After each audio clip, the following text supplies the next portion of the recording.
Hi, I'm Dan Raywood, welcome to IT Security Guru. Now today is the 5th of June and we've seen the launch of the Cyber Essentials scheme. This is a self-certification really for cyber security to say, here's 10 steps to prove you can do cyber security, how good are you at doing it. Now the main scheme, if you pass it, of course gives you a stamp to say, hey, we're secure and we're compliant, we do everything right. There's some pretty interesting stuff in there about how basic cyber hygiene kind of stuff, and well, the self-assessment side of things is what's troubling me a little bit. Can you actually go around and say, do we do this?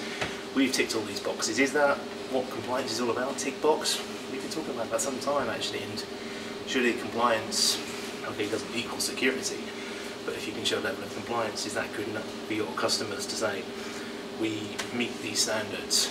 The Cyber Essentials scheme is being backed by CESG and CREST, to the Ethical Hackers Board body, and also we've seen companies like Barclays work with it, a lot of BA Systems, Denticare, and it's also backed by BIS, so the big names are there, but it comes, of course, at the end of a very busy week for cyber security, because we saw the takedown of the Go's use botnet at the start of this week in Operation Tovar. Now, of course, a lot of small businesses could have been left without any real solution because of this, because in our view of IT Security Guru from the news we ran this week, the advice for small businesses is not really there. The small businesses that I've spoken to personally have actually said, we don't know what to do because they don't have IT guys in-house trying to solve these problems for them. So unless you're working with MSSP, and I talked to Trustwave this week about that exact point, there's very little advice out there apart from what's going to consumers, and businesses might think, well, you know what, we're one step ahead of the consumer.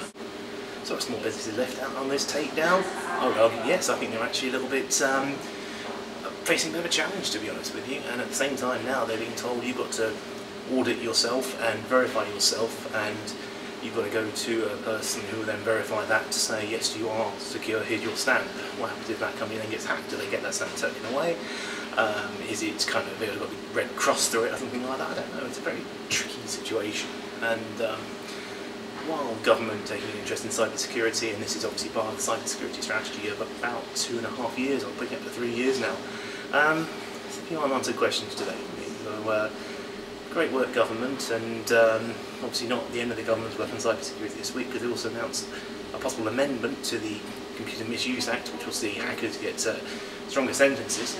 A busy week, and government leading, government making an effort, but for me, some answers still to be delivered.